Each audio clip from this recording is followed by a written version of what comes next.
بسم الله الرحمن الرحيم. الحمد لله رب العالمين والعاقبة للمتقين، والصلاة والسلام على سيد الأنبياء والمرسلين سيدنا وحبيبنا وحبيب رب العالمين محمد وعلى آله وأصحابه ومن هدى بهديه إلى يوم الدين. قال الله تبارك وتعالى في كتابه المجيد والفرقان الحميد: فأعوذ بالله من الشيطان الرجيم، بسم الله الرحمن الرحيم.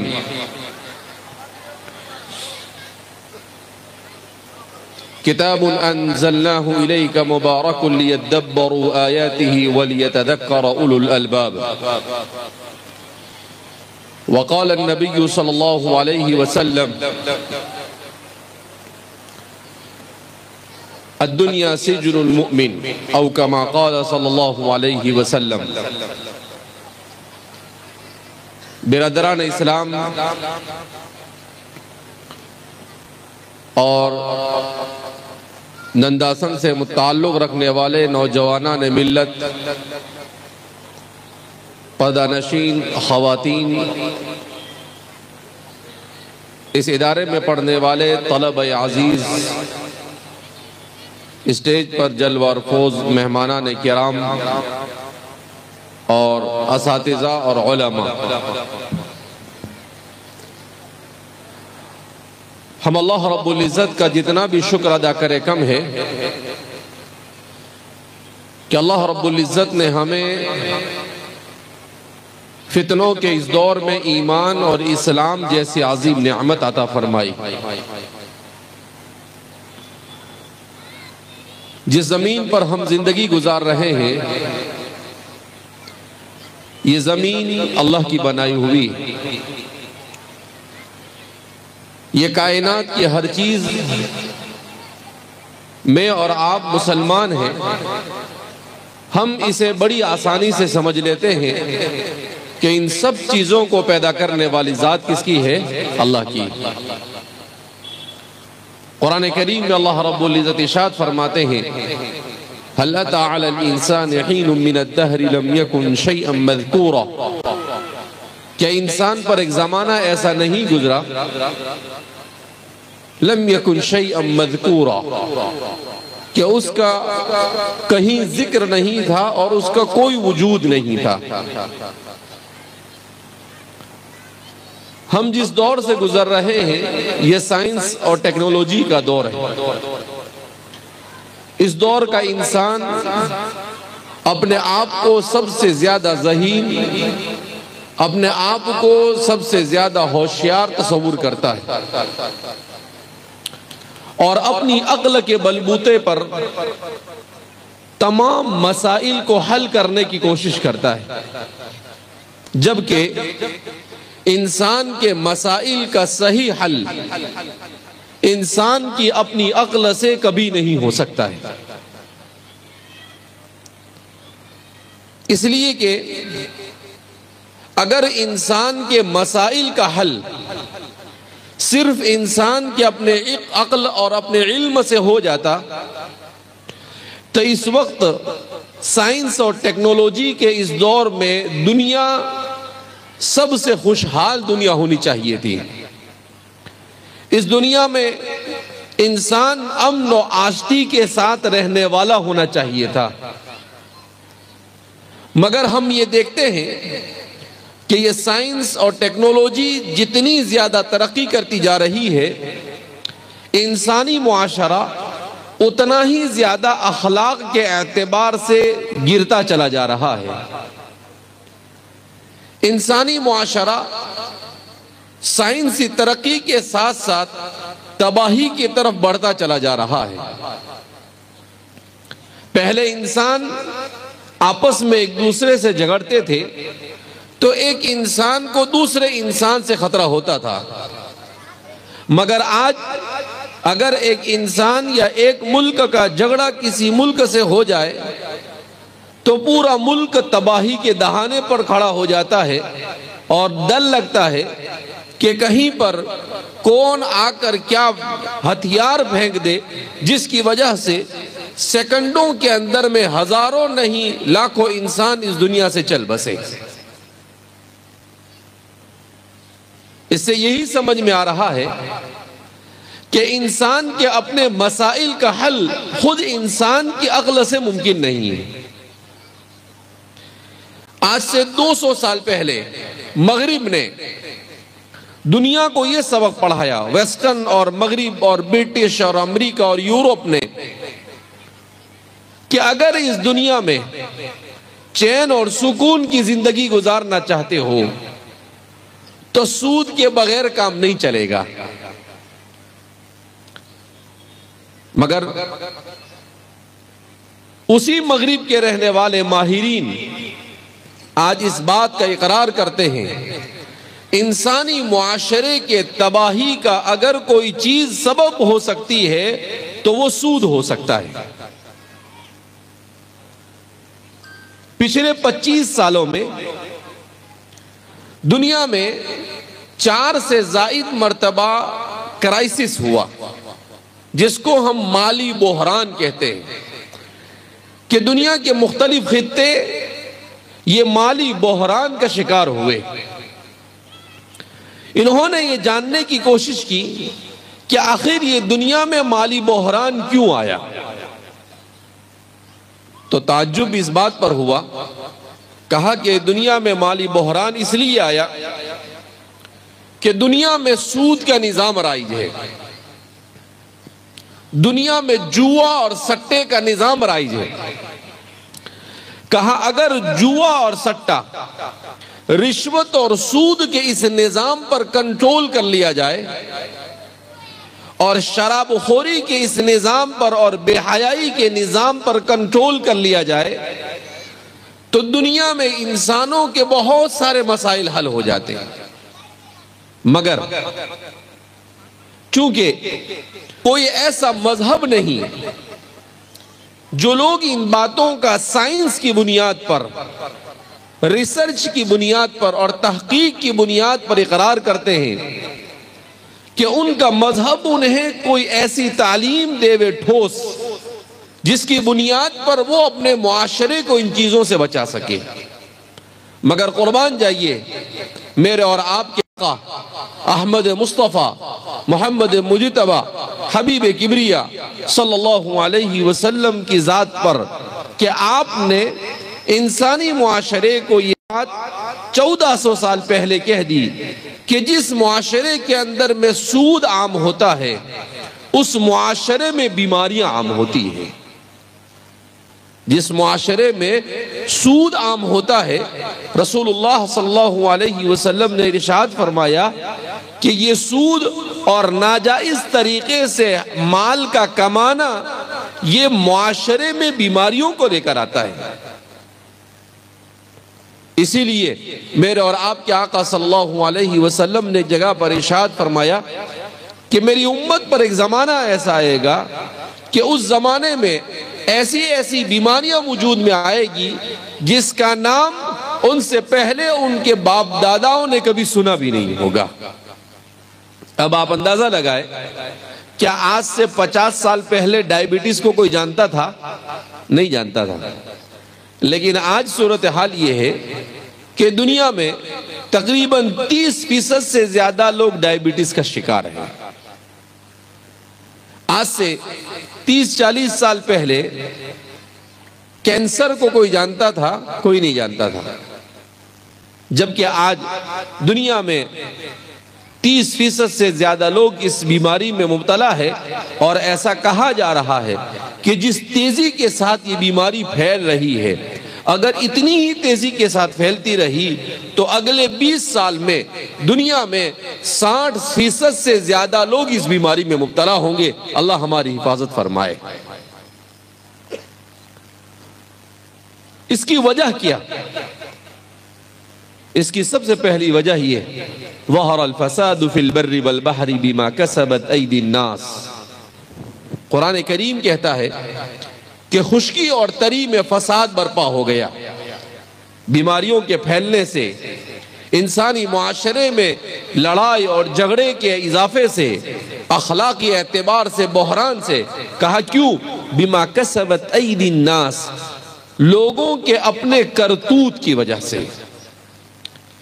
کہ انسانی معاشرہ جتنا قرآن کریم سے دور ہوگا، یہ انسانی معاشرہ جتنا اپنے خالق اور مالک سے دور ہوگا، یہ انسانی معاشرہ جتنا مسجد سے اور دین سے دور ہوگا، یہ انسانی معاشرہ جتنا سنت رسول صلی اللہ علیہ وسلم سے دور ہوگا، اتنا ہی یہ معاشرہ پریشانیوں کے دلدل میں پھنستا چلا جائے گا۔ دولت انسان کو بیماری سے نہیں بچا سکتی، عزت انسان کو بیماری سے نہیں بچا سکتی۔ بیماری سے کیا بچا سکتا ہے؟ بیماری سے حقیقی معنی بیماری سے بچانے والی چیز یہ انسان کا اپنے خالق اور مالک سے تعلق ہے۔ افمن شرح اللہ صدرہ للاسلام فہو علی نور من ربہ، قرآن کریم میں اللہ فرماتے ہیں کہ جس کا دل ایمان اور اسلام کے لیے منشرح ہو جاتا ہے تو فرماتے ہیں اللہ رب العزت کی طرف سے اس کو نور ملتا ہے، اور وہ ظاہری اور باطنی دل کی بیماریوں سے، دماغ کی بیماریوں سے، جسمانی بیماریوں سے، ہر طرح کی بیماریوں سے اللہ اس کی حفاظت فرماتے ہیں۔ امام ابن تیمیہ ایک جگہ پر کہتے ہیں کہ جس طرح سے قرآن کریم نے اور دنیا کے بڑے بڑے ڈاکٹروں اور حکیموں نے اس بات کا اقرار کیا ہے کہ شہد یہ انسان کی بیماریوں کے لیے سب سے اکثر نسخہ ہے، قرآن کریم نے بھی چونکہ سورہ نحل کے اندر میں اس کا ذکر کیا ہے، اور اللہ فرماتے ہیں کہ فیہ شفاء للناس، اس میں لوگوں کے لیے اللہ نے شفا رکھی ہے۔ کہا بالکل اسی طریقے سے انسان اگر اپنے دل و دماغ کی بیماریوں سے بچنا چاہتا ہے تو اس کے لیے قرآن کریم سے زیادہ بہتر شفا کا سامان اور کوئی نہیں ہو سکتا ہے۔ ایک بزرگ فرماتے ہیں کہ میں نے اپنے وقت میں برکت حاصل کرنا چاہا، میں نے اپنی زندگی میں برکت حاصل کرنی چاہی تو میں نے قرآن کو پڑھنا شروع کیا۔ میں نے ایک پارہ پڑھا تو مجھے برکت محسوس ہوئی، میں نے 2 پارے روزانہ پڑھنا شروع کیے تو میں نے برکت میں اضافہ محسوس کیا۔ وہ کہتے ہیں کہ میں نے اپنا معمول بنایا 10 پارے قرآن کریم کی تلاوت کا روزانہ، تو میں نے محسوس کیا کہ میری زندگی کے ہر چیز میں برکت ہی برکت ہے۔ آج کل ہم لوگ اپنے گھروں میں پریشان ہوتے ہیں، گھروں میں میاں بیوی میں جھگڑے، باپ اور بیٹے میں جھگڑے، چچا اور بھتیجے میں جھگڑے، ماموں اور بھانجے میں جھگڑے، ہر جگہ پر جھگڑے ہی جھگڑے۔ یہ جھگڑے کیوں ہوتے؟ یہ جھگڑے اس لیے ہوتے ہیں کہ ہمارے گھروں میں آج سے 20 سال 25 سال پہلے جب تک کہ یہ موبائل نہیں تھا، وہاں تک کہ ہمارے گھروں کے اندر میں قرآن کی تلاوت کی جاتی تھی، مگر آج قرآن کی تلاوت نہیں کی جاتی ہے۔ حدیث پاک میں ہے اللہ کے رسول صلی اللہ علیہ وسلم نے ارشاد فرمایا کہ جس گھر میں، حضور خود فرماتے ہیں لا تجعلوا بیوتکم مقابر، تم اپنے گھروں کو قبرستان نہ بناؤ۔ تو حضرات صحابہ نے پوچھا اللہ کے رسول صلی اللہ علیہ وسلم گھر کیسے قبرستان بن سکتا ہے؟ تو آپ صلی اللہ علیہ وسلم نے کہا جب تم گھروں میں نہ نماز پڑھو گے، نہ تم گھروں میں قرآن کی تلاوت کرو گے، نہ تم اپنے گھروں میں اللہ کا ذکر کرو گے، تو کہا کہ تمہارے گھروں میں یہ ہوتے ہوئے بھی یہ قبرستان بن جائے گا۔ تو قبرستان کا مطلب کیا؟ کہ قبرستان میں سناٹا ہوتا ہے، قبرستان میں لوگ عذاب میں مبتلا ہوتے ہیں قبروں کے اندر میں۔ کہا گھر کا ہر فرد اسی طریقے سے اللہ کے عذاب میں مبتلا ہو جاتا ہے۔ لہذا اس بنا پر ہمیں اپنے گھروں میں قرآن کریم کی تلاوت کو رواج دینا چاہیے۔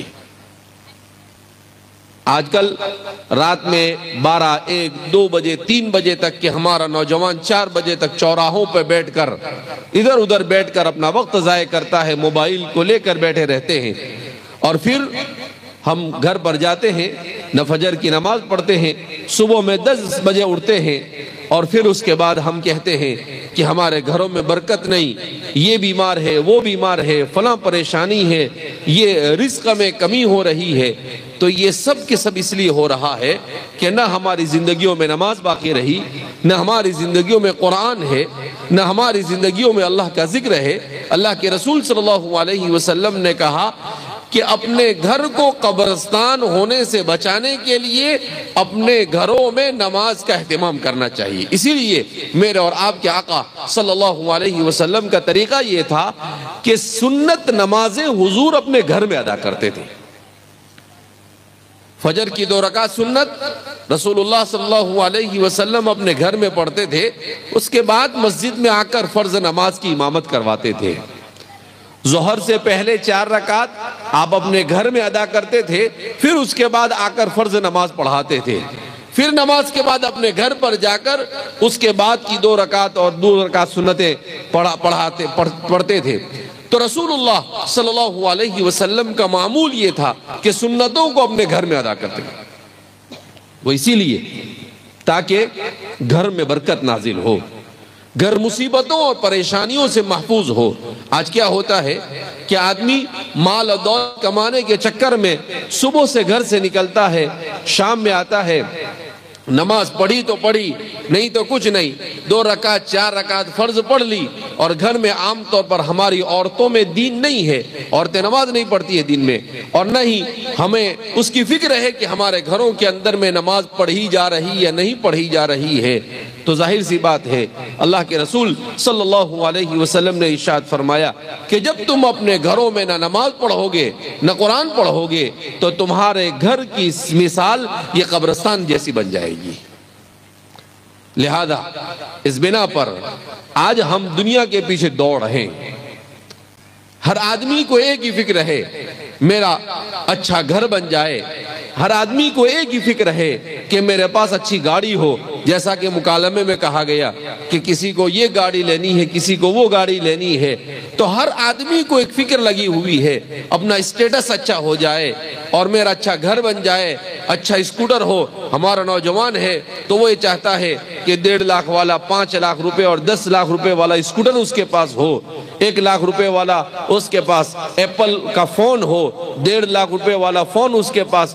کوئی نیا فون آیا، کھانے کے ٹھکانے نہیں اور رہنے کے ٹھکانے نہیں، مگر موبائل لینے کے لیے پہلے پہنچ جائے گا، اس کے پاس سے قرض لے گا سود پر، اس کے پاس سے سود پر قرض لے گا اور پہنچ جائے گا۔ ایک تو موبائل کی لعنت، اور پھر اس لعنت کو بھی انسان سود کے ساتھ لیوے تو اس کو کہتے ہیں کریلا وہ بھی نیم چڑھا۔ کریلا ہوتا ہے نا، تو کریلا اس کا بیل اگر نیم پر چڑھتا ہے تو وہ ڈبل کڑوا ہو جاتا ہے، تو جب مصیبت دگنی ہو تو اس کو کہتے ہیں کہ کریلا وہ بھی نیم چڑھا، کہ ایک تو گناہ کا سامان خریدتا ہے اور پھر اس کے لیے سود کے اوپر پیسے لیتا ہے۔ اور یہ کمپنیاں بھی اتنی چالاکی کے ساتھ کام لیتی ہے کہ آدمی کو ایسے گھماتی ہے کہ وہ کہتی ہے کہ اتنے کا موبائل ہے، آپ کو اتنے میں ملے گا، آپ کو مہینے میں ہفتے میں صرف اتنے پیسے دینے ہیں۔ آدمی لے لیتا ہے مگر آدمی آسانی کے ساتھ اس کو ادا کر پاتا، کیوں؟ اس لیے کہ کمپنیاں تمہارے اور میرے نفع کے لیے نہیں قائم ہوئی ہے، وہ تو اپنا نفع کمانے کے لیے قائم ہوئی ہے۔ لیکن انسان اپنی عقل استعمال نہیں کرتا ہے، انسان صرف یہ دیکھتا ہے کہ وہ اتنا مہنگا موبائل ہے اور اتنے ہی میں مل رہا ہے، لیکن جب اچھے سے حساب لگائے تو پتہ چلتا ہے کہ وہ جتنی فیسیلٹی مجھے دے رہا ہے وہ اتنا ہی چپکے سے میرے پاس سے پیسے بھی اٹھا رہا ہے، کہ 50,000 کی چیز مجھے وہ 60,000 میں دے رہا ہے، مگر تھوڑا تھوڑا کر میرے پاس سے لے رہا ہے تو مجھے اس کا احساس ہو رہا نہیں ہے۔ لہذا اس بنا پر ہمیں اپنی زندگیوں میں قناعت ہونی چاہیے۔ اس لیے فرماتے ہیں کہ جس کی زندگی میں اللہ رب العزت 3 چیزیں عطا فرماتا ہے وہ بڑا پرسکون زندگی گزارتا ہے۔ نمبر 1، اس کو اللہ کی عبادت اور اللہ کے ذکر کی عادت لگ جائے، اور نمبر 2، اس کی طبیعت کے اندر میں قناعت ہو، یعنی اللہ نے جتنا عطا کیا ہے اس پر راضی ہو اور اتنا ہی خرچ کرے، فضول خرچی سے اور ناجائز طریقے سے ناجائز چیزوں میں اپنے مال کو خرچ کرنے سے اپنے آپ کو بچانے والا ہو۔ اور نمبر 3 وہ ہمیشہ اللہ کے فیصلے پر راضی رہنے والا ہو. فرماتے ہیں اللہ اس کے لیے دنیا ہی کو جنت بنا دیتے ہیں. اس لیے میرے بھائیو، دوستو اور بزرگوں، ہم اس دنیا کو یہ نہ دیکھیں کہ یہ دنیا بڑی تیزی کے ساتھ جا رہی ہے اور بڑی خوبصورت چیزیں دنیا میں، بڑی فیسیلیٹی والی چیزیں دنیا میں وجود میں آ رہی ہے. یہ کوئی چیز میرے اور آپ کے ساتھ قبر میں نہیں آئے گی. قبر میں آئے گا میرا اور آپ کا ایمان آئے گا. قبر میں آئے گا میرا اور آپ کا عمل صالح آئے گا. قبر میں آئے گا میرا اور آپ کے اخلاق آئیں گے. قبر میں آئے گا ہمارا دین کے ساتھ محبت کرنا.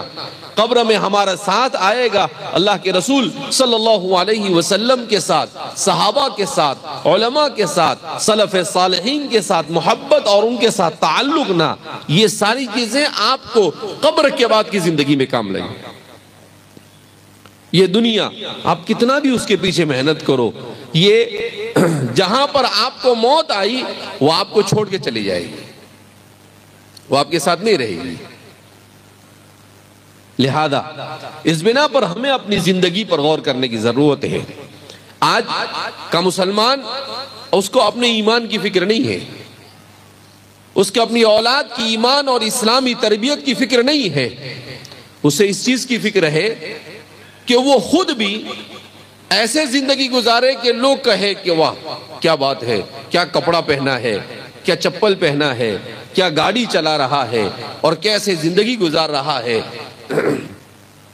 لوگوں کے آپ کی تعریف کر دینے سے اور لوگوں کی نگاہ میں تھوڑی دیر کے لیے اچھا ہو جانے سے انسان کامیاب نہیں ہو جاتا ہے. انسان کی کامیابی کس میں ہے؟ انسان کی کامیابی فمن زحزح عن النار وادخل الجنت فقد فاز. جو جہنم سے دور کر دیا گیا اور جنت میں داخل کر دیا گیا تو وہ کامیابی ہے. حضرت امام احمد بن حنبل سے کسی نے پوچھا کہ حضرت کامیابی چاہیے، کامیابی کیسے ملے گی؟ کہا یہ دنیا کی کامیابی یہ وقتی کامیابی ہے، یہ ٹیمپرری کامیابی ہے. اصل کامیابی چاہیے. کہا اصل کامیابی تو ملے گی اس وقت جب اللہ راضی ہو کر تمہیں یہ کہہ دے کہ جا میں نے تجھے جنت میں جانے کی اجازت دے دی. وہاں تک کہ کامیابی کا کوئی تصور نہیں ہے. آپ نے اپنے بچے کو ڈاکٹر بنا دیا اور ڈاکٹر بننے کے ساتھ اس کی زندگی سے دین نکل گیا تو آپ کیا سمجھتے ہیں؟ آپ کا بچہ کامیاب ہو گیا؟ خدا پاک کی قسم وہ ناکام ہو گیا. آپ نے اپنے بچے کو انجینئر بنایا اور آپ کے بچے کی زندگی سے دین نکل گیا. کیا یہ کامیابی ہے؟ اس سے بڑا خسارہ اور کوئی نہیں ہو سکتا ہے. آپ نے سود کے پیسے سے لے کر اپنا گھر بنا لیا، آپ کیا سمجھتے ہیں؟ آپ کامیاب ہو گئے؟ نہیں، آپ نے اپنے آپ کو بھی اور اپنے گھر والوں کو بھی جہنم کے کنارے پر لا کر کھڑا کر دیا. حدیث پاک میں رسول اللہ صلی اللہ علیہ وسلم نے ارشاد فرمایا کہ سود کا ایک درہم اس کا گناہ اپنی سگی ماں سے 70 مرتبہ زنا کرنے کے برابر ہے. لیکن آج ہمارا معاشرہ ہے کہ دھڑام سے کچھ ہوا فٹ سے سود کے اوپر ہم پیسے اٹھا لیتے ہیں اور سودی معاملات کرتے ہیں. تو تعجب ہوتا ہے کہ ایک مسلمان ہو کر سود کے معاملات کے اندر میں کیسے ملوث ہو سکتا ہے؟ کیا ہمیں اللہ کو منہ نہیں بتانا ہے؟ قرآن کریم میں اللہ فرماتے ہیں کہ جو سود کا معاملہ کرتا ہے وہ اللہ کے ساتھ اعلان جنگ کرتا ہے. وہ کیا کرتا ہے؟ اللہ کے ساتھ اعلان جنگ. اللہ کے ساتھ کون لڑ سکتا ہے؟ کسی کی طاقت ہے اللہ کے ساتھ لڑ سکے؟ اللہ کے ساتھ لڑنے والے امریکہ کو دیکھو، اللہ نے آگ جلائی لاس اینجلس کے اندر میں 35 دن ہو گئے ابھی تک کہ آگ بجھنے کا نام نہیں لیتی ہے. ان بطش ربک لشدید، تیرے پروردگار کی پکڑ بڑی سخت ہے. اللہ جب پکڑنے پر آتا ہے تو کیسے پکڑتا ہے؟ اللہ نے فرعون کو ڈھیل دی. 40 سال تک حضرت موسیٰ علیہ السلام کو ستایا. کتنے سال تک؟ 40 سال. پھر اس کے بعد اللہ نے کہا ٹھیک ہے ابھی تمہاری ہوا ٹائٹ ہوتی ہے. اللہ نے موسیٰ علیہ السلام سے کہا کہ موسیٰ آپ نکل جاؤ بنی اسرائیل کو لے کر. موسیٰ علیہ السلام نکلے. فرعون پہ پیچھے پیچھے اس کو پتا چلا، رات میں نکلے آپ، اس کو پتا چلا کہ موسیٰ پورے بنی اسرائیل کو لے کر نکل گئے۔ اب بنی اسرائیل جو تھے وہ قبطیوں اور فرعون کے گھر کے اندر میں نوکر کی طرح کام کرتے تھے۔ اب ایک ساتھ تمام کام کرنے والے چلے جاوے تو سیٹھ لوگوں کی تو حالت خراب ہو جاوے۔ تو قبطی اور تو پریشان ہو گئے کہ ایک ساتھ ہزاروں کی تعداد کے اندر میں بنی اسرائیل نکل گئے، ہمارے کھیت میں کون کام کرے گا، ہمارے گھروں میں کون کام کرے گا، اور ہمارے سیٹھ کے ساتھ ٹھاٹ باٹ کے ساتھ زندگی گزارتی کیسے گزرے گی؟ تو وہ ان کو واپس لانے کے لیے پیچھے دوڑتے ہوئے آئے۔ اب آگے سمندر ہے اور پیچھے کون ہے؟ فرعون اپنے لشکر کے ساتھ، اور فرعون اپنے تکبر کے گھمنڈ کے اندر میں کہتا ان ہؤلاء لشرذمۃ قلیلون، یہ تو چھوٹی سی جماعت ہے، ان کو تو ایسی پکڑ کے لے کے آئیں گے ابھی۔ اب ادھر موسیٰ علیہ السلام نے کہا کہ اچھا یہ تو بڑی مصیبت میں پھنسے ہیں۔ اب موسیٰ علیہ السلام کے ساتھ بنی اسرائیل تھے، یہ بھی بڑے ٹیڑھے تھے۔ موسیٰ علیہ السلام کو کہنے لگے انا لمدرکون، اے موسیٰ تم نے پھنسا دیا ہم کو۔ کہا آگے سمندر ہے، پیچھے دشمن ہے، کہاں جائیں گے؟ مگر وہ اللہ کے نبی تھے، ان کو معلوم تھا کہ اللہ کچھ نہ کچھ راستہ نکالے گا۔ کلا، موسیٰ علیہ السلام کی زبان نے اللہ اکبر، عجیب اللہ نے ان کے کلمات کو بیان کیا، کلا ان معی ربی سیہدین، ہرگز نہیں، ایسا ہو ہی نہیں سکتا ہے، میرا پروردگار مجھے کہے کہ تم نکل کر جاؤ اور پھر وہ مجھے دشمن کے ہاتھوں مار دے وے، کلا، ہرگز نہیں، ان معی ربی سیہدین، میرا رب میرے ساتھ ہے اور عنقریب وہ میرے لیے کوئی نہ کوئی راستہ نکال دے گا۔ اللہ رب العزت نے موسیٰ علیہ السلام پر وحی نازل کی، کہا موسیٰ کچھ کرنا نہیں ہے، ایک کام کرو، ایک لاٹھی مارو تم سمندر کے اوپر۔ موسیٰ نے لاٹھی ماری۔ اب موسیٰ کے لاٹھی مارنے سے لوگ کیا سمجھتے ہیں کہ بھائی سمندر کے پانی کو روکنے کے لیے تو کیا کیا کرنا پڑے، مگر موسیٰ نے ایسے لاٹھی ماری اور راستہ ہو گیا، اور حضرت موسیٰ علیہ السلام بنی اسرائیل کے کہنے لگے بھئی چلو اندر میں، تو وہ بنی اسرائیل بھی اندر کودنے کو تیار نہیں، وہ کہے کہ نہ بھائی یہ اندر مل گیا تو ہم کہاں جائیں گے۔ کہا کہ بھائی اللہ کی طرف سے حکم ہوا ہے، چلو اندر میں۔ نہیں گئے تو موسیٰ علیہ السلام خود آگے بڑھ کے، اور پھر اس کے بعد وہ سب پیچھے آئے۔ اللہ کا کرنا ایسا کہ یہ لوگ کنارے پر پہنچے، فرعون بھی آ کر وہاں پر کھڑا ہو گیا، تو اپنی قوم کو کیا کہتا ہے، دیکھا اپنے حکم سے پانی کھڑا ہو گیا۔ اللہ اور فرشتے اوپر اس کا تماشا دیکھ رہے تھے، کہا تو آ تو صحیح بیچ میں، ابھی پتہ چلے گا کہ کس کے لیے کھڑا ہے اور کس کے لیے نہیں کھڑا ہے۔ بھائی صاحب تو ٹھاٹ باٹ کے ساتھ اندر میں کیا ہوئے، انٹر ہوئے، اور کیا سمجھ رہے تھے کہ جیسے وہ پار ہو گئے ایسے ہم بھی پار ہو جائیں گے، لیکن اسے نہیں معلوم تھا کہ اللہ رب العزت نے کہا نملی لہم ثم کیدی متین، کہ ہم ڈھیل دیتے ہیں، جب ہم پکڑنے پر آتے ہیں تو ہماری پکڑ بڑی سخت ہوتی ہے۔ اللہ نے پکڑ کی، آئے بھائی صاحب بیچ میں پہنچے، اللہ نے سمندر کو کہا کہ مل جا، اور سمندر نے اسے ڈوبو دیا۔ اب جب ڈوبنے لگا تو ڈوبتے ڈوبتے کیا کہنے لگا، آمنت برب موسیٰ و ہارون، میں تو موسیٰ اور ہارون کے رب پر ایمان لائے۔ جب یقین ہو گیا اس کو، پہلے تو نہیں، لیکن جب دیکھا کہ اب تو گئے، اب تو کچھ بچنے کی شکل نظر آتی نہیں ہے، تو کہا آمنت برب موسیٰ و ہارون۔ تو حضرت جبریل علیہ السلام آئے اور جبریل نے مٹی لی اور اس کے منہ میں کہا الآن وقد عصیت من، کہا اب سمجھ میں آئے تیرے کو، 40 سال سے موسیٰ سمجھا کے تھک گئے تو سمجھ میں نہیں آیا تجھے، اب بولتا ہے۔ کہا کہ اب مرتے وقت جب سکرات کے وقت آ جائے اور موت کے فرشتے نظر آئے تو اب اللہ کے یہاں پر توبہ قبول نہیں ہوتی۔ کہا الآن وقد عصیت من قبل وکنت من الظالمین، کہا بڑے ظلم کیے، کہا اب کوئی تیرے لیے راستہ ہے نہیں، اور ڈبو دیا گیا۔ تو یہ اللہ کا نظام ہے کہ گناہ کے ساتھ زندگی گزارے، انسان موت سے پہلے اس دنیا میں بھی بھگتتا ہے اور مرنے کے بعد تو اسے بھگتنا ہی ہے۔ اس لیے گناہوں والی زندگی بڑی خطرناک زندگی ہے، جس زندگی میں ہمارا پورا معاشرہ مبتلا ہے، ہماری عورتیں، ہمارے بچے، ہمارے نوجوان، ہمارا مرد، سارے کے سارے لوگ ہم گناہوں والی زندگی کے اندر میں مبتلا ہے۔ ہم یہی سمجھ رہے ہیں فرعون کے پاس تو دولت تھی، بادشاہت تھی، اگر اس نے کچھ اکڑ کیا تو تھوڑا بہت بھی کچھ سمجھ میں آیا، جبکہ وہ بھی غلط تھا، مگر ہمارے پاس تو کچھ نہیں ہو کر بھی اکڑ ہے۔ اس لیے میرے بھائیو، دوستو اور بزرگوں، مجھے اور آپ کو اللہ کا شکر ادا کرنا چاہیے۔ اللہ نے ایمان دیا، اللہ نے اسلام دیا، اللہ نے دین دیا، اللہ نے قرآن جیسی نعمت عطا فرمائی۔ اللہ اکبر۔ حضرت خباب ابن الارت فرماتے ہیں، خدا پاک کی قسم، اگر کوئی آدمی اللہ سے اپنے تعلق کو مضبوط کرنا چاہتا ہے تو قرآن کریم سے زیادہ بہتر کوئی چیز نہیں ہو سکتی ہے۔ کہا وہ قرآن کے ساتھ اپنے آپ کو جوڑ دے، اس کا تعلق اللہ کے ساتھ مضبوط ہونا ہی ہے۔ اسی لیے فرماتے ہیں کہ اس امت کا سب سے بڑا مسئلہ کیا ہے؟ تعلیم بعد میں، تجارت بعد میں۔ اس امت کا سب سے بڑا مسئلہ یہ ہے کہ اس امت نے اپنے تعلق کو اللہ کی کتاب کے ساتھ توڑ دیا۔ وہ زمانے میں معزز تھے مسلمان ہو کر، اور ہم ذلیل و خوار ہوئے تاریک قرآن ہو کر۔ علامہ اقبال کہتے ہیں کہ وہ زمانے میں معزز تھے مسلمان ہو کر، کہ وہ مسلمان تھے، اسلام پر 100% عمل کرتے تھے، تو کیا ہوا؟ اللہ رب العزت نے انہیں عزتیں ہی عزت عطا فرمائی۔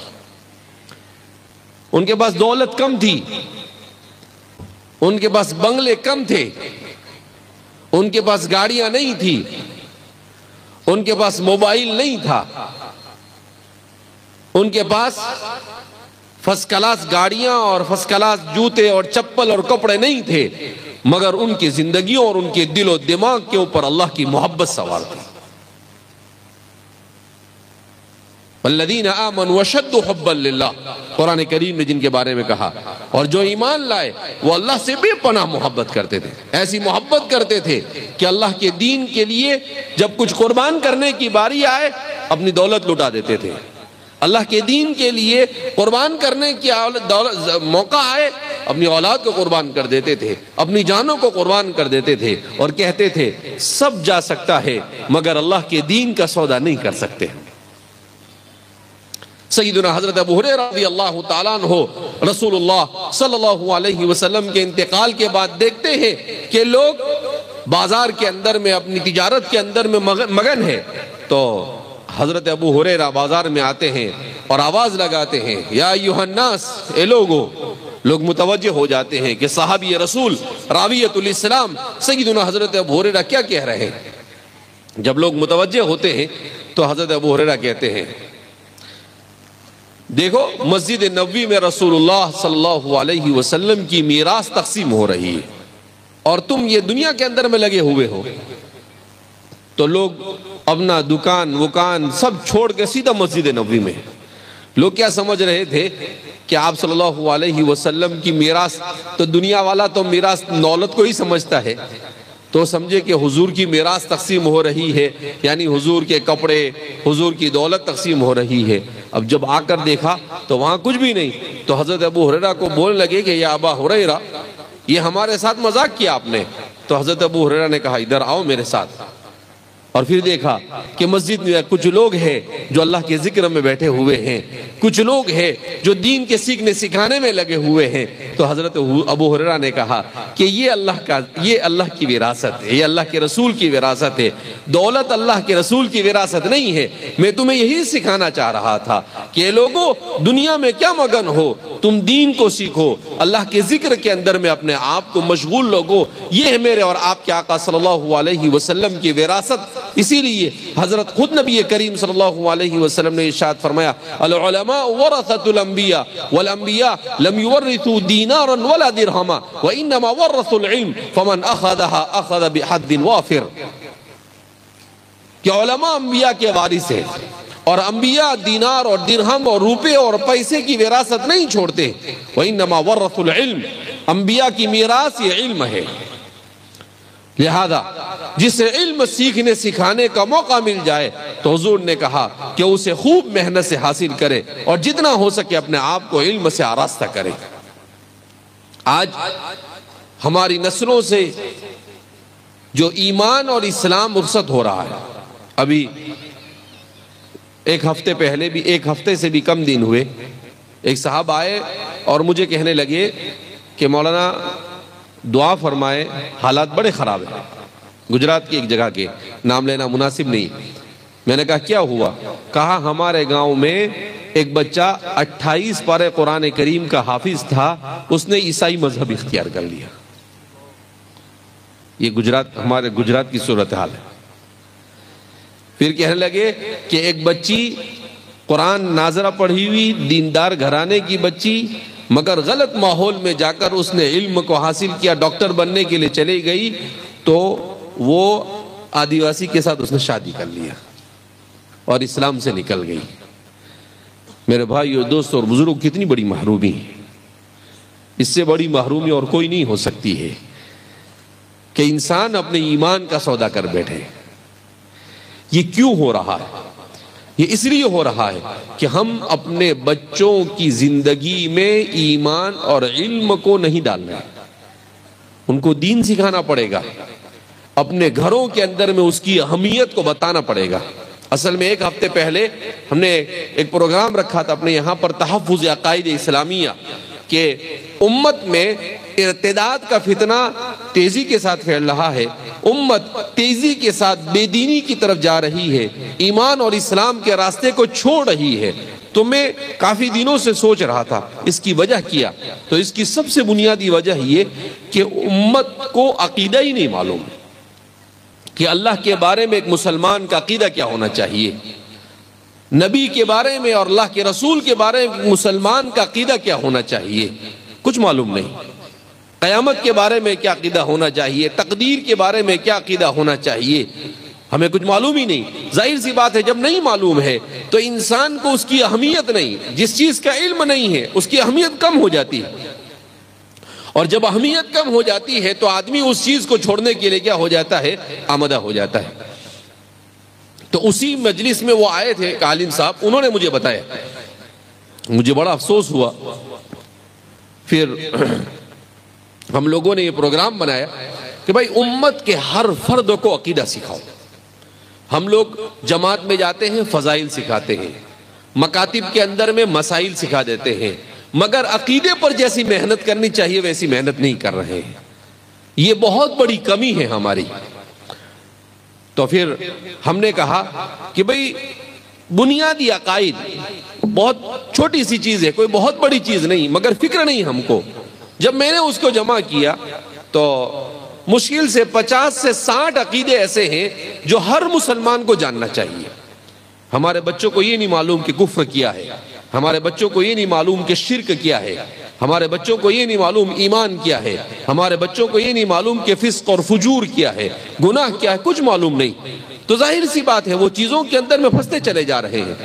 تو الحمدللہ ابھی یہ راستے میں نے کل ہی فائنل کیا، چھوٹا سا رسالہ بنایا، بنیادی عقائد، تو پاکٹ سائز کا ہم نے تیار کروایا، مشکل سے 50 صفحے اس سے بھی کم ہے۔ تو میں نے کہا کہ بھئی امت کے ہر فرد تک اس کو پہنچایا جاوے، ہر زبان میں اس کا ترجمہ کیا جاوے، اور ہر فرد اپنے جیب میں رکھے، اپنے گھر میں اس کی تعلیم کرے، اپنے بچوں کو سکھائے، جو بات نہیں سمجھ میں آئے علماء سے پوچھے، اور اس طریقے سے اپنے عقیدے کو مضبوط کرے۔ جب عقیدہ مضبوط ہوگا تو جڑ مضبوط ہوگی۔ جب درخت ہوتا ہے، درخت کی جڑیں مضبوط ہوتی ہے تو وہ درخت گرتا نہیں ہے، لیکن جب درخت کی جڑیں کمزور ہوتی ہے تو وہ چھوٹے سے جھوکے سے بھی کیا ہو جاتا ہے؟ گر جاتا ہے۔ تو ہمیں اپنی جڑوں کو مضبوط کرنے کی ضرورت ہے، ڈرنے کی ضرورت نہیں ہے۔ دنیا میں عزت دینے والی ذات کس کی ہے؟ اللہ کی۔ ان العزت للہ جمیعا۔ رزق دینے والا کون ہے؟ ان اللہ هو الرزاق ذو القوة المتین۔ رزق دینے والا کون ہے؟ اللہ ہے۔ حکومتیں رزق نہیں دیتی ہے، رزق اللہ دیتا ہے۔ تو عزت دینے والا اللہ، سلطنت اور بادشاہت کس کے ہاتھ میں ہے؟ اللہ کے ہاتھ میں ہے۔ یہ جو ظالم ہمارے سروں پر بیٹھے ہوئے ہیں، یہ ظالم کی کیا مجال تھی جو ہمارے اوپر ظلم کرتے، مگر ہم نے گناہ ایسا کیے کہ اللہ نے ظالموں کا ہمارے اوپر مسلط کر دیا۔ حدیث پاک میں خود نبی کریم صلی اللہ علیہ وسلم ایک روایت میں ارشاد فرماتے ہیں، اعمالکم عمالکم، تمہارے اعمال ہی تمہارے عمال ہے۔ عمال کا مطلب کیا ہے؟ کہ تمہارے سروں کے اوپر جن لوگوں کو مسلط کیا جاتا ہے وہ تمہارے اعمال کی وجہ۔ تم نماز نہیں پڑھو گے، تم قرآن نہیں پڑھو گے، تم اللہ کے رسول کی سنتوں کو اپنی زندگی میں جگہ نہیں دو گے، تم قرآن کو نہیں سمجھو گے، اپنے عقیدے کو مضبوط نہیں کرو گے، اپنے بچوں کی ایمانی اور اسلامی تربیت نہیں کرو گے، تو ظاہر سی بات ہے اللہ کی طرف سے ظالموں کو مسلط کیا جانا ہے۔ حضرات صحابہ نے رسول اللہ صلی اللہ علیہ وسلم سے دین کو سیکھا، اپنی زندگی میں جگہ دی، تو ان کے اوپر رسول اللہ صلی اللہ علیہ وسلم کے بعد کس کو بٹھایا گیا؟ حضرت ابو بکر کو بٹھایا گیا۔ ان کی زندگیوں میں دین تھا تو ابو بکر کے بعد کون آئے؟ عمر آئے۔ ان کی زندگیوں میں دین تھا تو عمر کے بعد کون آئے؟ عثمان آئے۔ ان کی زندگیوں میں دین تھا تو عثمان کے بعد کون آئے؟ علی آئے۔ تو جیسے ان کے اعمال تھے، پھر جب اعمال بگڑنے لگے تو اللہ رب العزت ظالموں کو مسلط کرتا ہے۔ یہ اللہ کا نظام ہے۔ اللہ نے اس لیے نظام بنایا ہے کہ گناہوں کے باوجود بھی اگر انسانوں پر مصیبت اللہ نہ بھیجے تو یہ پوری دنیا گناہوں کے دلدل میں پھنستی چلی جائے۔ اسی لیے اللہ فرماتے ہیں کہ ہم ان چیزوں کو کیوں بھیجتے ہیں؟ ظہر الفساد فی البر والبحر بما کسبت ایدی الناس لیذیقہم بعض الذی عملوا، تاکہ ان کے بعض اعمال کا مزہ انہیں چکھایا جائے، لعلہم یرجعون، تاکہ وہ اللہ کی طرف لوٹے۔ مصیبت اللہ بھیجتا ہے، پریشانی اللہ بھیجتا ہے، ظالم کو مسلط کرتا ہے تاکہ اللہ کی طرف لوٹے، مگر اس کے باوجود بھی اللہ کی طرف نہ لوٹے تو یہ انسان کی بے حسی ہے۔ لہذا اس بنا پر ہماری ساری مصیبتوں سے نکلنے کا راستہ یہ ہے کہ ہمیں اللہ کے بتائے ہوئے راستے، رسول اللہ صلی اللہ علیہ وسلم کے بتائے ہوئے راستے پر چلنا ہوگا۔ ہم کیا سمجھتے ہیں آج کے مسلمان کے پاس، دنیا میں اس وقت مسلمانوں کے پاس جتنی دولت تھی آج سے پہلے کبھی اتنی دولت نہیں تھی۔ دنیا میں مسلمانوں کے پاس جتنے وسائل ہیں آج سے پہلے کبھی اتنے وسائل نہیں تھے۔ جتنی بڑی تعداد میں دنیا میں آج مسلمان ہیں، اس سے پہلے مسلمان اتنی بڑی تعداد میں کبھی نہیں تھے، مگر اس کے باوجود پریشان۔ تو میرے اور آپ کے آقا صلی اللہ علیہ وسلم ایک روایت میں ارشاد فرماتے ہیں، یوشک ان تداعی علیکم الامم کما تداعی الاکلۃ علی قصعتها فقال قائل او من قلۃ نحن یا رسول اللہ قال لا بل انتم کثیرون ولکنکم غثاء کغثاء السیل۔ اللہ کے رسول صلی اللہ علیہ وسلم فرماتے ہیں کہ میری امت پر ایک زمانہ ایسا آئے گا کہ ساری دنیا کے دشمن اس پر ٹوٹ پڑیں گے، ایسے ہی جیسے کہ کھانے کا شوقین دسترخوان پر ٹوٹ پڑتا ہے۔ تو صحابہ نے سوال کیا، او من قلۃ نحن یا رسول اللہ، اللہ کے رسول صلی اللہ علیہ وسلم کیا ہم لوگ اس زمانے میں کم ہوں گے؟ حضور نے کہا لا بل انتم کثیرون، بہت ہوں گے تم، بڑی تعداد ہوگی۔ آج دنیا کے اندر میں 750 کروڑ انسان ہے، بلکہ 800 کروڑ انسان ہو گئے۔ 800 کروڑ انسانوں میں سے تقریباً 250 سے پونے 300 کروڑ مسلمان ہیں۔ 25% سے زیادہ مسلمان مانا جاتا ہے۔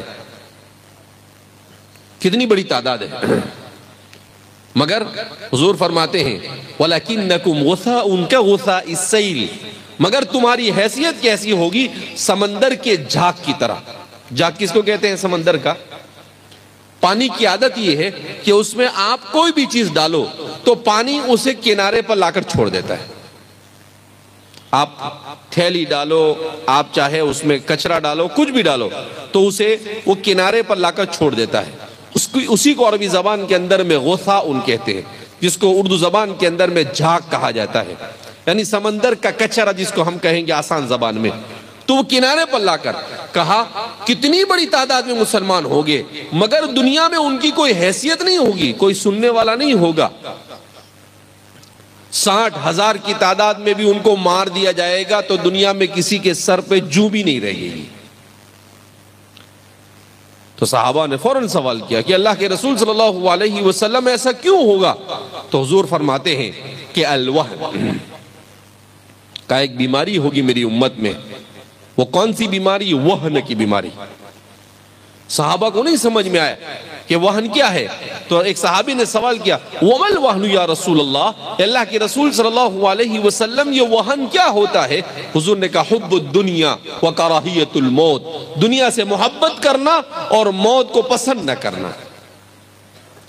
کہا جب میری امت کے افراد کے دل و دماغ میں اللہ اور اس کے رسول اور اس کے دین اور اس کی کتاب کی جگہ پر دنیا کی محبت بڑھ جائے گی تو اللہ رب العزت اس کی صورتحال ایسی کر دے گی. وہ دنیا کمائے گا حلال اور حرام کی تمیز کے بغیر، وہ کمائے گا بھی حلال اور حرام کی تمیز کے بغیر، اور وہ خرچ بھی کرے گا حلال اور حرام کی تمیز کے بغیر. تو فرمایا کہ جب یہ صورتحال ہوگی اور وہ موت سے ڈرے گا. کیوں موت سے ڈرے گا؟ اس لیے کہ جب انسان کے اعمال اچھے نہیں ہو تو اس کو موت سے ڈر لگتا ہے، لیکن انسان کے اعمال اچھے ہو تو اس کو موت سے ڈر نہیں لگتا ہے. حضرت ابو ہریرہ رضی اللہ تعالیٰ عنہ کا انتقال ہونے لگا تو ان کے گھر والے رونے لگے. تو حضرت ابو ہریرہ نے پوچھا ما ھذا البکا، یہ رونا دھونا کیسا؟ ما ھذا النوح، یہ نیاح کیسا؟ کہا چپ رہو، کوئی روئے گا نہیں. اور پھر حضرت ابو ہریرہ ہنسنے لگے تو پوچھا یا ابا ہریرہ ما ھذا الضحک، یہ موت کے وقت ہنسنا کیا بات ہوئی؟ کہا کیا احلم بالموت، کیا موت کو تو میں استقبال کرتا ہوں. کتنی پیاری چیز ہے موت. جسر یوصل الحبیب الی الحبیب، کہا موت تو پل ہے، ادھر مرے اور ادھر اللہ کو جا کر ملیں گے، اللہ کے رسول سے ملاقات کریں گے، ابو بکر اور عمر سے ملیں گے. کیوں؟ انہوں نے زندگیاں ایسی دین کے ساتھ گزاری تھی کہ موت سے ڈر نہیں لگتا تھا، وہ موت کو سامنے سے بلاتے تھے. اور یہاں تو موت کا نام سنے تو ہوا ٹائٹ ہو جاتی ہے کہ بھئی نہیں بھائی ابھی نہیں، ابھی تو توبہ وبہ کرنا باقی ہے، توبہ وبہ کر لے اس کے بعد. تو اس لیے میرے بھائیو، دوستو اور بزرگوں، ضرورت اس بات کی ہے کہ ہم دین کو سیکھیں، ہم اپنے بچوں کو مدارس سے وابستہ کریں. ہم نے دنیا دیکھی ہے، ہم جانتے ہیں کہ یہ دنیا کہاں جا رہی ہے. ایسے ملکوں کو دیکھا ہے جہاں 90% لوگ مسلمان ہیں، مگر آپ کو دور دور تک اسلام نظر نہیں آتا ان کی زندگیوں میں. کتنے فیصد مسلمان ہیں؟ 90 نہیں، 95% مسلمان ہیں. 95%.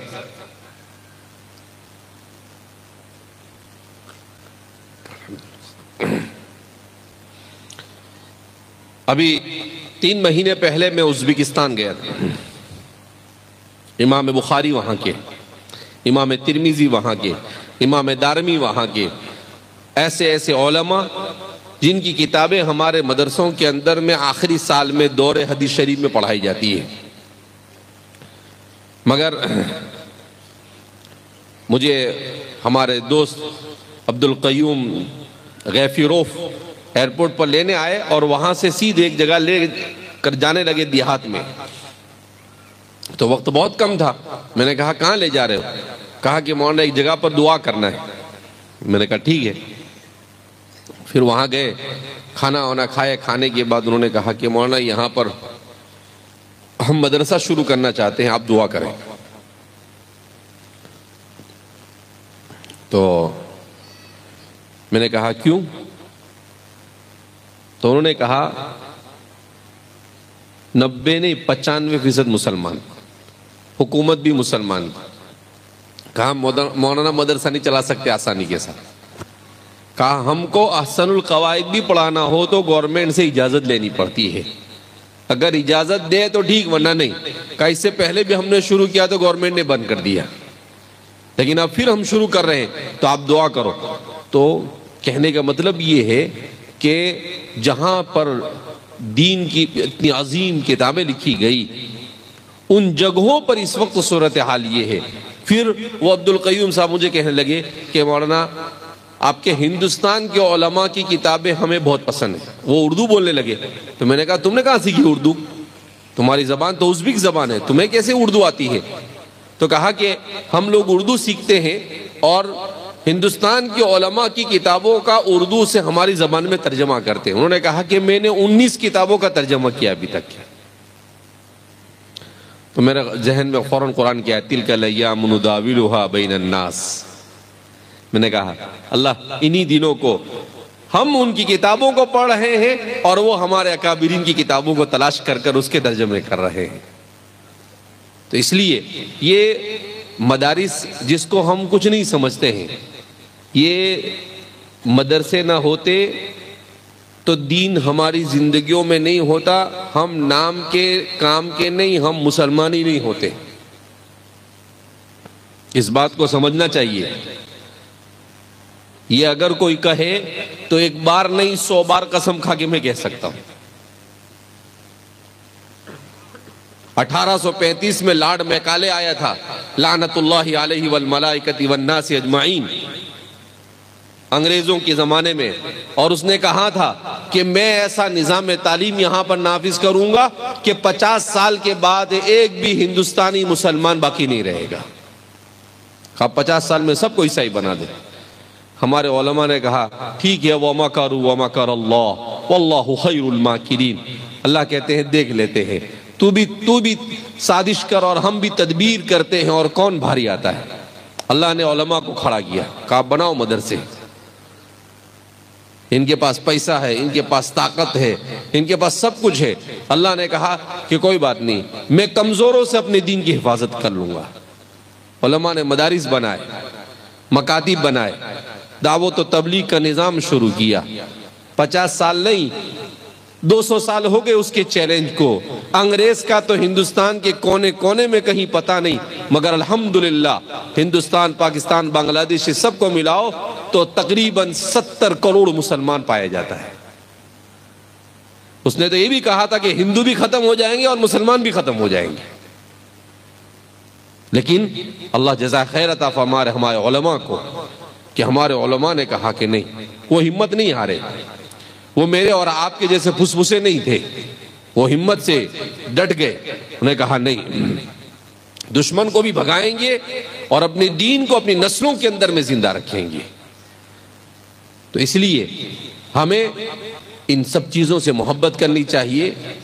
ہمارے علماء نے لکھا ہے کہ فتنوں کے زمانے میں اگر اپنا دین بچانا چاہتے ہو تو اپنے تعلق کو علماء کے ساتھ، مدارس کے ساتھ اور دین کے کاموں کے ساتھ مضبوط رکھو، تو آپ فتنوں کا مقابلہ کر سکتے ہو. ورنہ یہ فتنہ اٹھا کر آپ کو کون سے جہنم کے گڑھے میں پھینک دے، کچھ نہیں کہا جا سکتا ہے. اس لیے میرے بھائیو، دوستو اور بزرگوں، ہم لوگ محنت کریں، اپنے گھروں میں بھی دین کی محنت کریں، اپنے بچوں کو دین سکھائے، مکاتب کے اندر میں بھیج کر ان کو قرآن سکھائے، مکاتب میں پڑھانے والے بھی پورے اہتمام کے ساتھ ان کو عقیدہ سکھائے، ان کو مسائل سکھائے، ان کو پوری زندگی کے اندر میں دین پر عمل کرنا سکھائے. یہی کام آنے والا ہے اور دوسرا کچھ کام آنے والا نہیں ہے. بہرحال اللہ رب العزت جزائے خیر عطا فرمائے ہمارے اس مدرسے کی ذمہ داروں کو. ہمارے احمد آباد سے عاصم بھائی پٹھا والا، یہ ہمارے ان کے والد صاحب، ان کے دادا، یہ سب بزرگوں کی خدمت کرتے تھے. یہ بھی ماشاءاللہ سب علماء سے محبت کرتے ہیں. ان کے والد صاحب سلیم بھائی، ان کے چاچا مشتاق بھائی، ایوب بھائی علماء سے محبت کرتے ہیں. تو ایک مرتبہ مجھے فون کیا کہ مولانا آپ کو ننداسن آنا ہے. میں نے کہا ٹھیک ہے میں بتاتا ہوں. آپ تھوڑے دن بعد پھر فون کیا، کہا مولانا ننداسن آنا. میں نے کہا کہ دیکھو عاصم بھائی ممکن نہیں ہے، اس لیے کہ پروگرام ایسے بنے ہوئے ہیں کہ بظاہر ابھی تو لگتا نہیں ہے. میں نے کہا آئندہ سال آئیں گے. تو کہا کہ نہیں مولانا ایسا تھوڑا تو کچھ کرنا پڑے گا، آپ کو ایک دن کے لیے آنا پڑے گا. میں نے کہا ٹھیک ہے دیکھتا ہوں. انہوں نے بھی کہا کہ ان کا پیچھا چھوڑنا ہی نہیں ہے. تو پھر فون کیا انہوں نے، کہا کہ نہیں مولانا آج تو تاریخ دینی پڑے گی آپ. اب چونکہ بہت ہمارے والد صاحب سے بھی ان کے تعلقات رہے، ان کے والد کے سب کے، تو میں کہا مجبور ہو گیا. میں نے کہا ٹھیک ہے میں آپ کو دیکھ کر بتاتا ہوں. اب چونکہ یہ 40 دن سے اتنی مشغولیت تھی، سب پورا پروگرام ایک دن میں 3 پروگرام ہوتے ہیں. پچھلے یعنی تقریباً 40 دن میں 80 سے 90 پروگرام ہوئے. تو میں نے کہا کہ کیسے سیٹ کریں اس کو. اب میں مجبور ہو گیا. میں نے کہا ٹھیک ہے بھاؤنگر کا پروگرام ہے 7 تاریخ کو، تو 7 تاریخ کو صبح میں آپ رکھ لو اور شام کو میں بھاؤنگر چلا جاؤں گا. تو انہوں نے کہا نہیں مولانا صبح کو تو نہیں جمے گا، رات کو رکھنا پڑے گا. تو میں نے کہا ٹھیک ہے بھائی 6 کی رات. اب میں عقل گوا پہنچا 4-5 دن کا سفر کر اور 24 گھنٹے رہنے کے بعد پھر واپس ادھر آئے. تو بہرحال ان کا مقصد بھی یہی تھا کہ بھائی دین کی آئے اور کچھ بات ہو جائے. ہمارا مقصد بھی یہی, کوئی دنیاوی غرض اور مقصد تو ہے نہیں الحمدللہ. تو یہاں پر آئے ماشاءاللہ. اس علاقے میں اس سے پہلے بھی ادھر سے گزر ہوا ہمارا, اسلام پورہ میں بھی شاید ادھر ہی ہے آپ کا, پالنپور کی طرف کا. تو اسلام پورہ جانا ہوا کچھ مہینوں پہلے. تو دیکھا ماشاءاللہ ہمارے گجرات میں ویسے بھی مدارس, مکاتب, دعوت و تبلیغ کا نظام, ہمارے آباء و اجداد کو اللہ جزائے خیر عطا فرمائے. ہمارے جو باپ دادا تھے اللہ ان کو جزائے خیر عطا فرمائے. انہوں نے علماء سے محبت کی تو اللہ نے ہمارے لیے دین اور دنیا کا راستہ آسان کیا. اگر ہم بھی علماء سے محبت کریں گے تو اللہ ہمارے لیے دین اور دنیا دونوں کو آسان کر دے. وَكَانَ أَبُوهُمَا صَالِحًا قرآن کہتا ہے. اور مفسرین نے لکھا ہے, بعض حضرات نے ایک قول نقل کیا ہے, کہا ان کے باپ یا دادا نہیں, 15ویں پشت میں ان کے دادا نیک صالح تھے, تو 15 پشت کے بعد 2 نبی آ کر ان کے مال کی حفاظت کا اللہ ان کے ذریعے سے انتظام فرماتے ہیں. اس لیے فرماتے ہیں, علماء نے لکھا ہے کہ جب علماء سے محبت کرتے ہیں, حضرت مولانا حسین احمد مدنی رحمۃ اللہ علیہ نے لکھا ہے کہ جب کوئی آدمی علماء سے محبت اور دین سے محبت کرتا ہے تو اللہ اس کی نسلوں میں علماء پیدا فرماتے ہیں. تو ہمارے آباء و اجداد نے علماء سے محبت کی تو اللہ نے ان کی نسلوں میں ہم علماء کو پیدا کیا. تو یہ ہمارا کمال نہیں, یہ کمال کس کا ہے؟ ان کا ہے. یہ سب ثواب بھی ان کو ملے گا, ہم کو تو ملے گا ہی, لیکن ان کو ڈبل ملنا چاہیے کہ ان کی محنت کے فتنوں کے ایسے زمانے کے اندر میں اللہ اکبر ایسے کام کیے انہوں نے کہ اللہ رب العزت ان کے احسان کو ہم فراموش نہیں کر سکتے. تو اگر ہم بھی اپنی نسلوں میں دین کو زندہ رکھنا چاہتے ہیں تو ہمیں بھی اپنے گھروں کے اندر میں, اپنی عورتوں کے اندر میں دین کی محنت کرنی ہوگی, اپنے بچوں میں دین کی محنت کرنی ہوگی. تو اللہ رب العزت ہماری نسلوں کے ایمان اور اسلام دونوں کا محافظ. حضرات صحابہ نے رسول اللہ سے محبت کی تو حضرات صحابہ کی اولاد کو اللہ نے دین بھی دیا, علم بھی دیا اور دنیا بھی دی. تو اس لیے دین کی محبت ہی میں خیر ہے. اللہ رب العزت ہم سب کو دین کے ساتھ وابستگی نصیب فرمائے. ہمارے اس ادارے کی جنہوں نے بنیاد رکھی ہے انہیں بھی اللہ جزائے خیر عطا فرمائے. جنہوں نے اس ادارے کو یہاں تک پہنچائے انہیں بھی جزائے خیر عطا فرمائے. اور اللہ رب العزت ہم سب سے راضی ہو جائے, ایسے اعمال کی توفیق مرحمت فرمائے. ہمارے اس ادارے کو مضبوط کرنے کی ہم کوشش کرتے رہے. عاصم بھائی نے کہا کہ آپ کی ادھر توجہ ہونی چاہیے. میں نے کہا اتنے دور ہے, اتنے دور سے یہاں تک, تو کہا کہ آپ تو پوری ہندوستان کے اندر میں توجہ ہے تو یہاں پر بھی آپ کی توجہ ہونی چاہیے. تو ہم نے کہا کہ بھئی اللہ نے اسی کام کے لیے توفیق دی ہے تو الحمدللہ جتنا ہو سکے گا, جہاں بھی ہمارے 2 لفظ بولنے سے, ہمارے 2 بات کہنے سے اگر امت کو اور دین کو کوئی فائدہ ہو جاتا ہے تو ہمارے لیے اس سعادت کی بات ہے. تو انشاءاللہ ہم لوگ کوشش کریں گے کہ ہمارے اس ادارے کو اور بہتر سے بہتر کیسے بنایا جائے, آپس میں مشورہ کر کر. اور آپ حضرات بھی ماشاءاللہ کہا کہ یہاں کے لوگوں کا بھی بڑا تعاون ہے, احمد آباد کے لوگوں کا بھی بڑا تعاون ہے. بہت سارے ہمارے احمد آباد کے احباب آئے ہوئے ہیں, پٹھا والا فیملی, ہمارے سب بھائی سلیم بھائی اور ان کے صاحبزادے آئے ہیں. ہمارے صدر صاحب کیا نام ہے, مولانا مستقیم صاحب ہے, ان کا کیا نام, دعوت سے آئے ہیں, پٹھان صاحب آئے ہیں, پٹھان صاحب ماشاءاللہ. تو سب لوگ فکر کر رہے ہیں. یہ بھی اللہ کی طرف سے توفیق ہے کہ آدمی دین کی اداروں کی کیا کرے, فکر کرے. تو ماشاءاللہ بتایا کہ احمد آباد کے احباب بھی فکر کرتے رہتے ہیں اور علاقے میں سے بھی اس کی فکر ہوتی ہے. تو آپ صرف دین سے, مدارس سے, مکاتب سے محبت کیجئے اور اللہ رب العزت آپ کی نسلوں کے اندر میں علماء پیدا فرمائیں گے انشاءاللہ. میں نے فارغ ہونے کے بعد جب پہلی مرتبہ ہمارے گاؤں میں بیان کیا, ہمارا اصل گاؤں کوساڑی ہے, تو ایک بڑھے میاں تھے 95 سال کے, وہ مجھے کہنے لگے کہ مولانا اللہ رب العزت آپ کے والد سے, آپ لوگوں سے دین کا کام لے رہا ہے, اس کا راز کسی کو نہیں معلوم ہے, صرف مجھے معلوم ہے دنیا میں. میں نے کہا کیا راز ہے حاجی صاحب؟ تو وہ ہمارے والد صاحب کے پھوپھا ہوتے تھے، انتقال ہو گیا ان کا، تقریباً 100 سال کو دیکھا، اور آپ کے پردادا کے ابا کو بھی دیکھا میں، کیونکہ 100 سال عمر ہوئی تھی ان کی.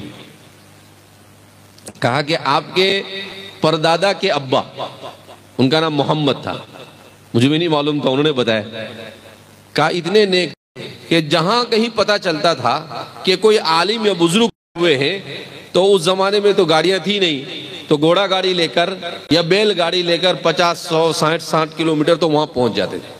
ان کی خدمت کرے اور کوشش کرے کہ ان کو اپنے گھر پر لے کر آئے. کہا ان کو حج کرنے کا شوق ہوا، تو اس زمانے میں آج سے 100 سوا 100 سال پہلے کی بات، ظاہر سی بات ہے بہت پریشانیاں تھی. تو کہا کہ حج سے 8-10 مہینے پہلے اپنی اہلیہ کو لیا اور پیدل حج پہ نکل گئے.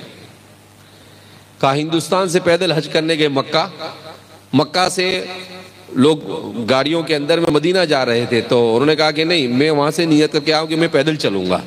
تو مکہ سے مدینہ پیدل گئے اور پھر مدینہ سے ہندوستان تک پیدل آئے. کہا کتنے 14 سے 16 مہینے کے بعد حج کر آئے تھے، بڑی عمر ہو گئی تھی اس زمانے میں.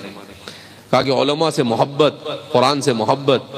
پھر اس کے بعد کہا کہ ان کے بیٹے ابراہیم، یعنی میرے پردادا، میرے والد صاحب کے دادا، کہا وہ بھی علماء سے محبت کرتے تھے.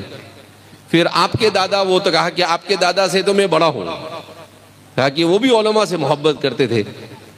تو کہا کہ انہوں نے علماء سے محبت کی، دین سے محبت کی، تو اللہ نے ان کی اولادوں کے اندر میں دین کے دائی کیا کیے، پیدا کیے.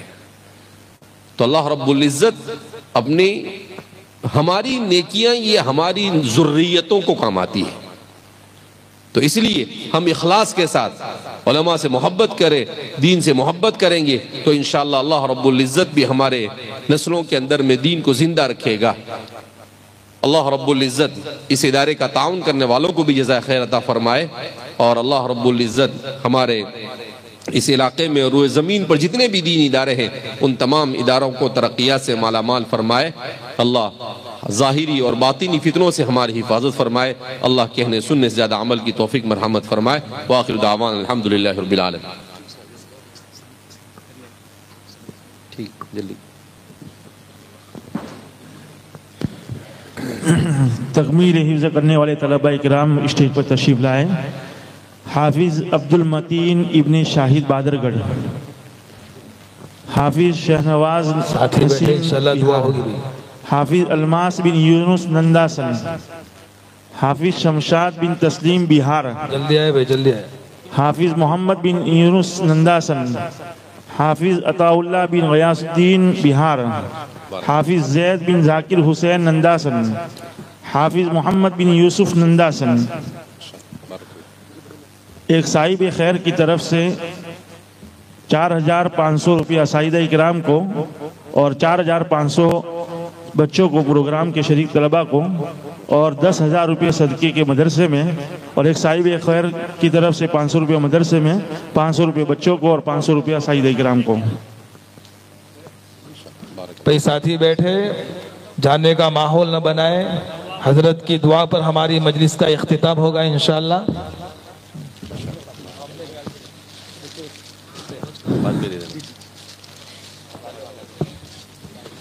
حافظ عبد المتین صاحب. اللهم صل على سيدنا ونبينا وشفيعنا وسندنا مولانا محمد وبارك وسلم. ربنا اغفر لنا ذنوبنا وإسرافنا في أمرنا وثبت أقدامنا وانصرنا على القوم الكافرين. اللهم إنك عفو كريم ملك تحب العفو فاعف عنا يا كريم. اللهم آت نفوسنا تقواها وزكها أنت خير من زكاها أنت وليها ومولاها. اے اللہ ہمارے گناہوں کو معاف فرما، ہماری خطاؤں کو معاف فرما، ہماری لغزشوں کو درگزر فرما.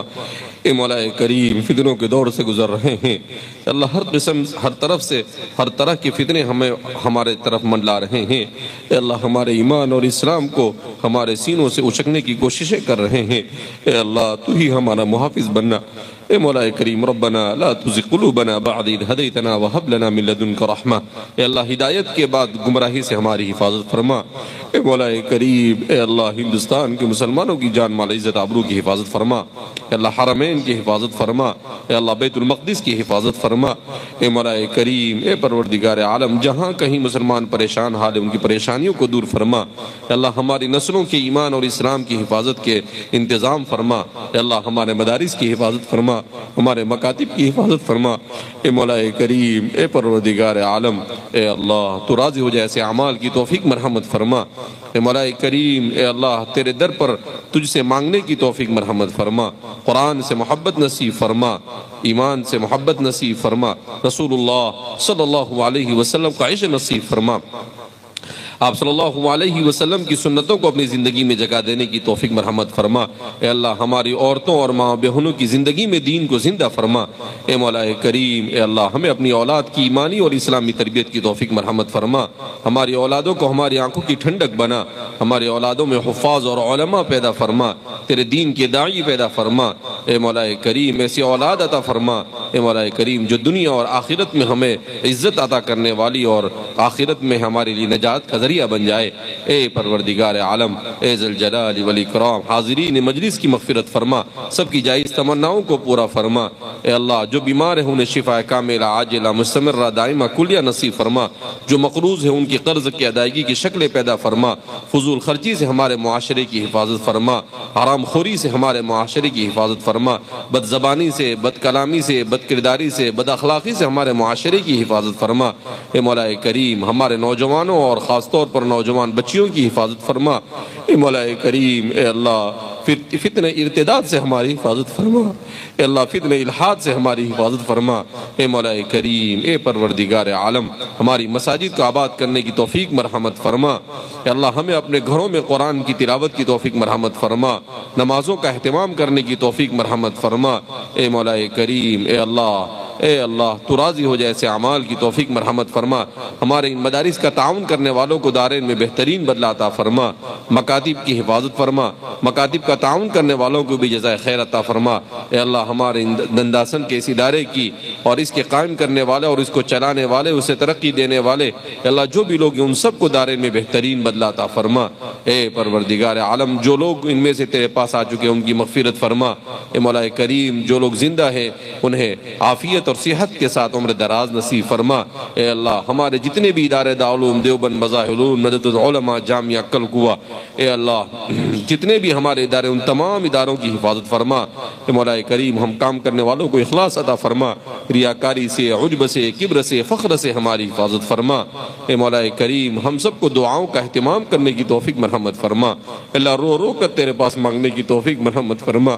اے اللہ ہم نے تیرے در کو چھوڑا، تو نے ہمیں لوگوں کے در پر چھوڑ دیا۔ اے اللہ ہمارے اعمال بگڑ گئے، تو نے ہم پر ظالموں کو مسلط کر دیا۔ اے اللہ ہم تو اس سے بھی زیادہ کے مستحق ہے۔ اے اللہ تو غفور الرحیم ہے، تو فعال لما یرید ہے۔ اے مولا کریم، ظالموں سے ہم سب کو نجات نصیب فرما۔